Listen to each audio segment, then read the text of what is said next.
South ఇండియాలోనే biggest sorry store మన Varahi silks మన విజయవాడ ఎంజీ రోడ్ లో డిసెంబర్ 4వ తారీఖున ఘన ప్రారంభం. ప్రస్తుతం సోషల్ మీడియాలోను ఇండస్ట్రీలోను హాట్ టాపిక్ ఎవరు అంటే టక్కున వినిపించే పేరు సమంత. ఇన్నాళ్ళు ఆమె పర్సనల్ లైఫ్ గురించి, రాజ్ నిడుమోర్తో జరిగిన పెళ్లి గురించి మనం మాట్లాడుకుందాం. కానీ ఇప్పుడు టాలీవుడ్ సర్కిల్లో ఒక షాకింగ్ న్యూస్ చక్కర్లు కొడుతుంది. అదేంటి అంటే, ఒక పక్క స్టార్ హీరోయిన్లు ఆఫర్ల కోసం పోటీ పడుతూ ఉంటే సమంత మాత్రం ఏకంగా 6 భారీ పాన్ ఇండియా సినిమాలను, బ్లాక్ బస్టర్ హిట్లను రిజెక్ట్ చేసింది. కోట్ల రూపాయల రెమ్యూనరేషన్, స్టార్ హీరోల కాంబినేషన్లో అయినా సరే సమంత ఎందుకు నో చెప్పిందో, ఆ రిజెక్ట్ చేసిన భారీ సినిమాలు ఏంటో, అసలు శామ్ వెనుక ఉన్న ధైర్యం ఏంటో, అసలు కారణం ఏంటో ఈ వీడియోలో క్లియర్గా తెలుసుకుందాం. పుష్ప, అవును, అల్లు అర్జున్ సుకుమార్ కాంబినేషన్లో వచ్చి దేశాన్ని ఊపేసిన సినిమా పుష్ప. ఇందులో రష్మిక మందాన పోషించిన శ్రీవల్లి పాత్ర కోసం సుకుమార్ ఫస్ట్ సమంతానే అనుకున్నారట.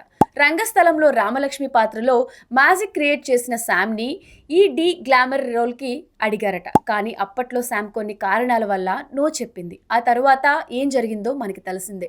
రష్మిక నేషనల్ క్రష్ అయిపోయింది. ట్విస్ట్ ఏంటి అంటే, అదే సినిమాలో ఊ అంటావా మావా ఊ అంటావా పాటతో శామ్ చేసిన రచ్చ అంతా ఇంతా కాదు. నెంబర్ 2, జవాన్. ఇది మరో shocking news. Bollywood Badshah Shahrukh Khan direct Atlee కాంబినేషన్లో వచ్చిన ఇండస్ట్రీ హిట్ జవాన్.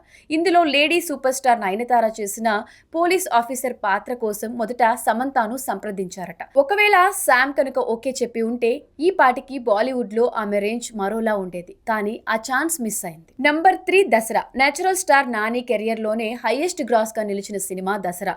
ఇందులో కీర్తి సురేష్ చేసిన వెన్నెల పాత్ర ఎంత కీలకంగా ఉంటుందో తెలిసిందే. ఆ పాత్ర ముందుగా శామ్ దగ్గరికి వెళ్ళింది. కానీ డేట్ సెట్ అవ్వకో, కథ సెట్ అవ్వకో ఆమె రిజెక్ట్ చేసింది. చివరికి కీర్తి సురేష్కి ఒక మెమరబుల్ హిట్గా నిలిచిపోయింది. Number 4, NTR biopic. అజ్ఞాతవాసి బాలకృష్ణ ప్రతిష్టాత్మకంగా తీసిన ఎన్టీఆర్ బయోపిక్లో కూడా ఒక కీ రోల్ కోసం శామ్ని అడిగారట. అలానే పవన్ కళ్యాణ్ అజ్ఞాతవాసి, రామ్ చరణ్ బ్రూస్లీ సినిమాల్లో కూడా ఆఫర్స్ వచ్చిన శామ్ వాటిని సున్నితంగా తిరస్కరించిందట. ఇవన్నీ పాత్రలు అనుకుంటే పొరపాటే. లేటెస్ట్గా మాస్ మహారాజా రవితేజ నటించిన కొత్త సినిమాలో కూడా హీరోయిన్గా నటించే ఛాన్స్ సమంత దగ్గరికి వచ్చిందట. కానీ ఆశ్చర్యకరంగా సమంత ఈ ప్రాజెక్ట్ని కూడా నో చెప్పినట్లు ఇండస్ట్రీ వర్గాల్లో సమాచారం. మామూలుగా అయితే రవితేజ లాంటి మాస్ హీరో పక్కన ఛాన్స్ వస్తే ఎవరు వదులుకోరు. కానీ సమంత డెసిషన్ అందరినీ ఆశ్చర్యపరిచింది. మరి ఇంతమంది స్టార్ హీరోల సినిమాలకు సమంత ఎందుకు నో చెప్పింది? దీనికి ఇండస్ట్రీ ఇన్సైడ్ 3 బలమైన కారణాలు చెప్తున్నాయి. మొదటిది, ఆరోగ్యం. గత 2 ఏళ్లుగా సమంత మయోసైటిస్ అనే అరుదైన సమస్యతో పోరాడారు. ఇప్పుడిప్పుడే కోలుకుంటున్న ఆమె వరుస పెట్టి సినిమాలు చేసి ఆరోగ్యాన్ని రిస్క్లో పెట్టకూడదు అనుకున్నారట. రెండవది, content and character. The family man 2లో రాజీ పాత్ర తర్వాత సమంత ఆలోచన విధానం పూర్తిగా మారిపోయింది. కేవలం పాటల కోసం, హీరో పక్కన నిల్చోవడం కోసం సినిమాలు చేయడం ఆమెకు ఇష్టం లేదు.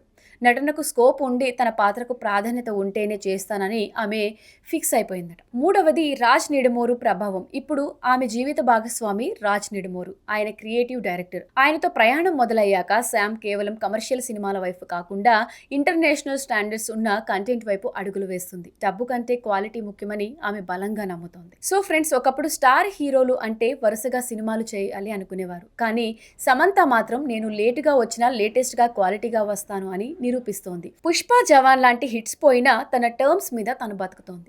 మరి సమంత తీసుకున్న నిర్ణయం కరెక్టే అంటారా, లేక స్టార్ హీరోల సినిమాలు వదులుకుని తప్పు చేస్తుందా? మీ అభిప్రాయాన్ని కమెంట్ సెక్షన్లో కమెంట్ చేయండి.